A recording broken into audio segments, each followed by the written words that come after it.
tried this morning. I'm starting to jet lag a little bit, so I'm going to take off. I have practice tomorrow, so we start practice tomorrow. First practice tomorrow, yeah. What's your expectations? Well, you know, we weren't thinking about our draft pick at all in terms of, you know, I mean, we were going to, he wasn't even in our radar until we saw him in the combine. And,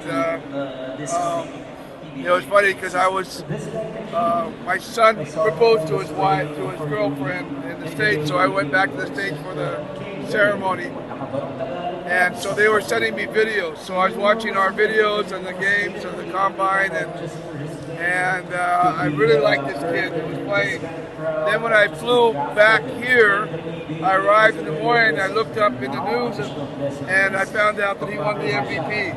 So at that point, we thought, well, maybe we can't get him anymore. Someone might pick him early because he won the MVP, got the attention. So, but you know, we just think he's a kid that has a lot of potential. He's athletic. He runs the floor well. He gets to the basket well. He's got good size for his position, which is important. And we just felt that he had a really high upside. So it's a great story. Guy coming from nowhere and then ended up being a first-round pick in Ginebra. I hope it ends up with a happy ending. I hope he earns a spot and you know, he becomes a really good player for us. That would be a great ending, a great story.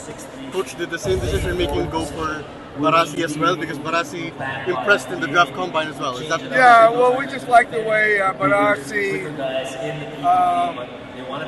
We liked him in the pick and roll situation, the way he gets down and seals around the basket off the pick and rolls. We had, you know, a couple other big men in mind. We felt that the other big man might have been a better post-up player, but we really liked the way he screened and rolled. And so certain things he did that kind of impressed us and felt we could work with and develop. And you know, he was really the first outside of Gio. He's really the first big man off the board. So, luckily on that 13th pick, we had our choice of big man, and we went with him. Sonny Estil has almost the same frame and training with as Ginebra. Is that one of the reasons why you picked him up? Well, you know, it's an open position right now. I mean, we do have a void with Jamie gone, but you know, we have other guys to step up. We're expecting and hoping for a big year from Jeremiah, and you know, we can just keep him healthy and strong. I think he's going to take the league by storm, but you know, we get some insurance behind that, and you know, he has had some major injuries in the past, so that was a position of need. Coach, can we get an update on Isaac, by the way? He's not ready till January. Norbert Torres. Norbert, you know, we just feel like, you know, Jackson had to overplay minutes, and he was wearing down, and he wasn't efficient in the later stages of the game. And we felt we needed someone to come in and give him more reps so that he can play his minutes more efficiently. And Norbert was a free agent. Way back then, we actually decided to trade Norbert and Scotty in the draft, and we ended up taking Scotty because he was just too good to pass up. Although we were really interested in getting the big man. So all right, so it's come full cycle here now. We've been able to pick him up. Our boys like his skills, I like his ability to play in the perimeter. We'll see how he fits in the triangle.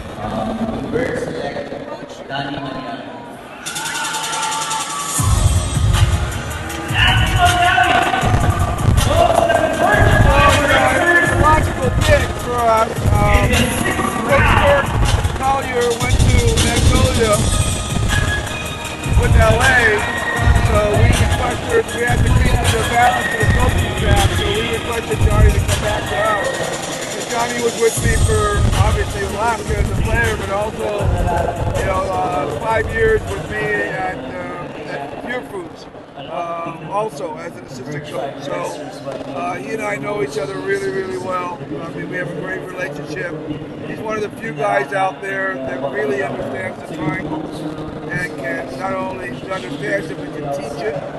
And just the fact that we have a young RJ on the team, having it just happens to be it's his uncle, but just having a guy like Johnny to mentor our guards is a big plus for us. RJ Barrientos is entering his second season in the PBA, and RJ Barrientos is entering his second season of the PBA, and during his first year, he has solidified himself as a sixth man on your team. I'm just wondering, what kind of improvements are you looking forward for RJ Barrientos in his sophomore year? Well, I just think it's all about for young players like him who learn the league as they go along. The more they learn the league, I think the more consistent they become.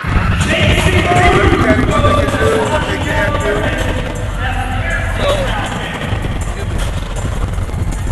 I think that's the next step for RJ, just to be a more consistent performer. He's going to start on any team in the league.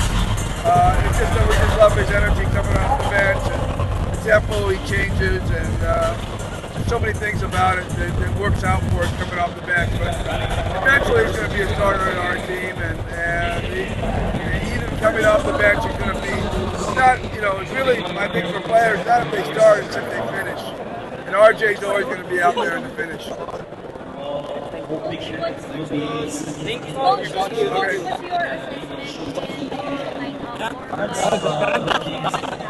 Oh, I have no idea. I have no idea what's going on there. I haven't been up to date on what's going on with this lineup. Norbert doesn't need advice. He knows what he's doing. That's why we let him do this particular thing, because we trust that he knows what he's doing. And I'm completely trying to step away from it, let him run his program, let him run his thing. I'm not his boss or his assistant or his consultant. I have nothing to do with it at this point. So I think that he's going to pick a really good team, and he's going to coach it great. And I think we can really trust him to go out there and battle.